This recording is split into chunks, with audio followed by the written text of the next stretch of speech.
Je vais être très clair dès le début. Oui, ma review de Scream 7 n'a pas été comprise par tout le monde. Et ce n'est pas grave d'être en désaccord. Mais lire où on tombe, t'as pas d'argument, tu défends juste parce que t'es fan, etc. Alors que j'ai précisément détaillé mes points, des points que visiblement vous n'avez pas compris, bande d'abrutis, hein, bon, ça comme d'habitude. Hein. Ça montre surtout que vous n'avez pas écouté, que vous êtes des idiots, véritablement. Oui, j'aime Scream 7, oui, je pense que c'est un bon film.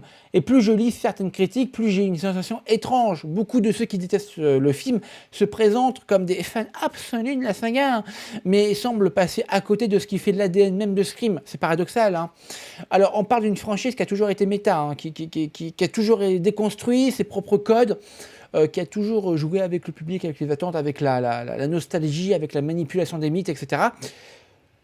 Et quand un nouvel opus fait exactement ça, quand il ose un petit peu bouger les lignes, on crée la trahison. Comme si on aimait Scream pour ses souvenirs, mais pas pour ce qu'il raconte vraiment. Donc, alors, on va reprendre calmement, véritablement, point par point, sans caricature, sans mauvaise foi, juste en regardant le film pour ce qu'il est, pas pour ce qu'on voulait qu'il soit. Et vous allez voir que non, Scream 7 n'est pas ce naufrage que certains décrivent. Where is my daughter? Tatum, listen to me. He's trying to find another way in. We're gonna do this together. You're gonna have to shoot him through the wall. Where? To the right of the door. Shoot him now! Do it now! Oh, you got him. He's dead. You need to make sure you shoot him in the head. I'm gonna burn it all down. Mother!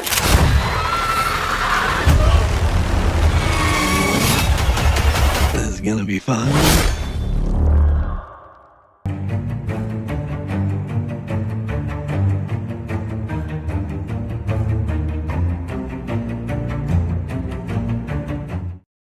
Il y a un truc que je ne comprends pas avec Scream 7, véritablement, c'est le film se fait démonter de partout. On lit que c'est inutile, paresseux, etc. Pardon, mais moi je suis pas d'accord. Et d'ailleurs, j'ai aussi lu que la saga est morte. Non, en fait. Bref.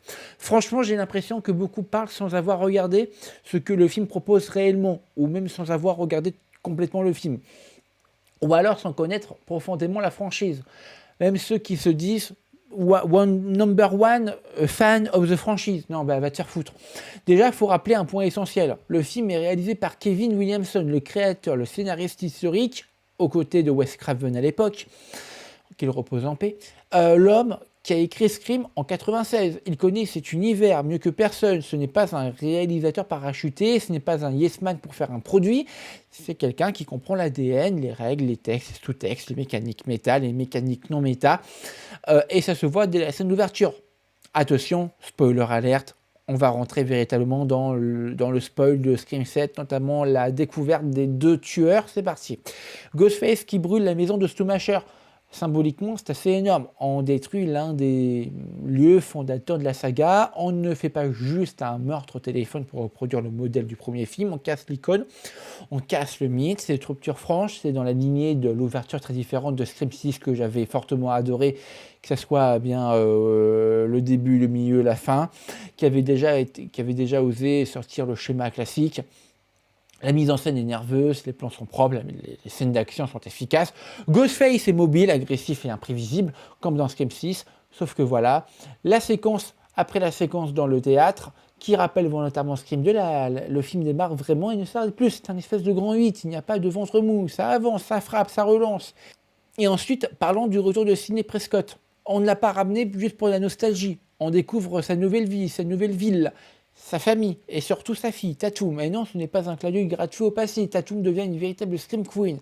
Dans la lignée de sa mère, elle a du caractère, elle a de la présence. Et quand elle revendique être la fille de Sidney Prescott en fin de film après avoir tué les 2 tueurs, ce n'est pas une phrase pour faire applaudir les fans, c'est une affirmation d'héritage.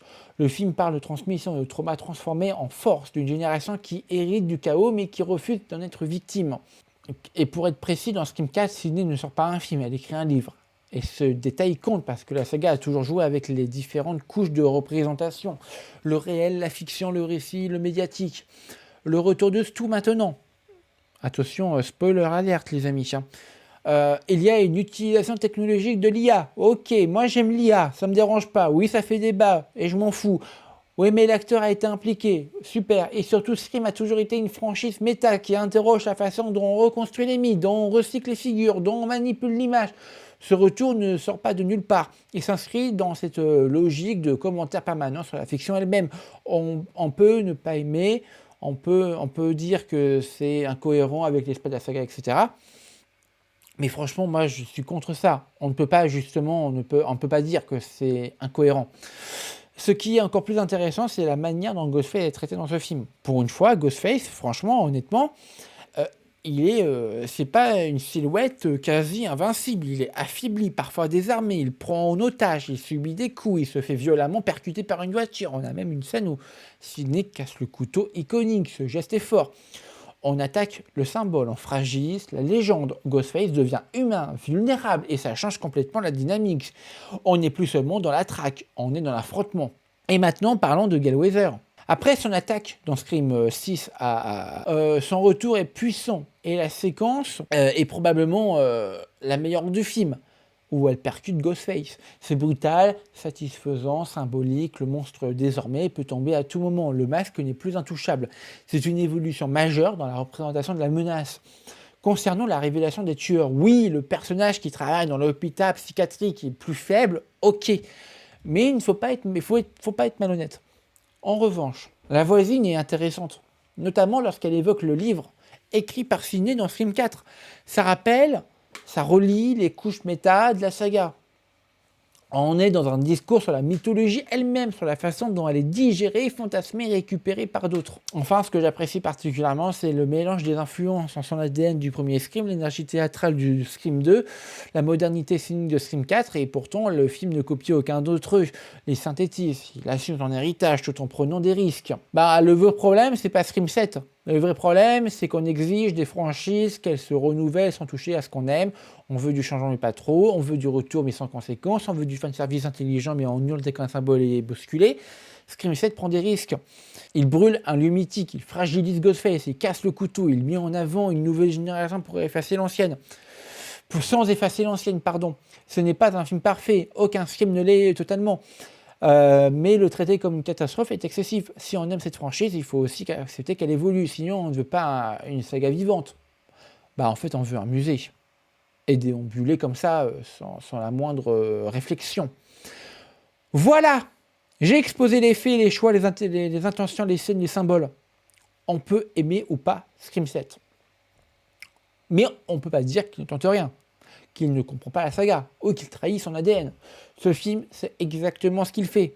Je ne vous demande pas d'être d'accord avec moi, je vous demande juste d'être cohérent avec ce qu'est Scream depuis 1996. Si on aime cette franchise, on accepte qu'elle évolue, qu'elle casse ses propres codes, qu'elle se regarde elle-même dans le miroir. J'espère que je me suis bien fait comprendre véritablement. Where is my daughter? Tatum, listen to me. He's trying to find another way in. We're gonna do this together. You're gonna have to shoot him through the wall. Where? To the right of the door. Shoot him now! Do it now! Oh, you got him. He's dead. You need to make sure you shoot him in the head. I'm gonna burn it all down. Mother!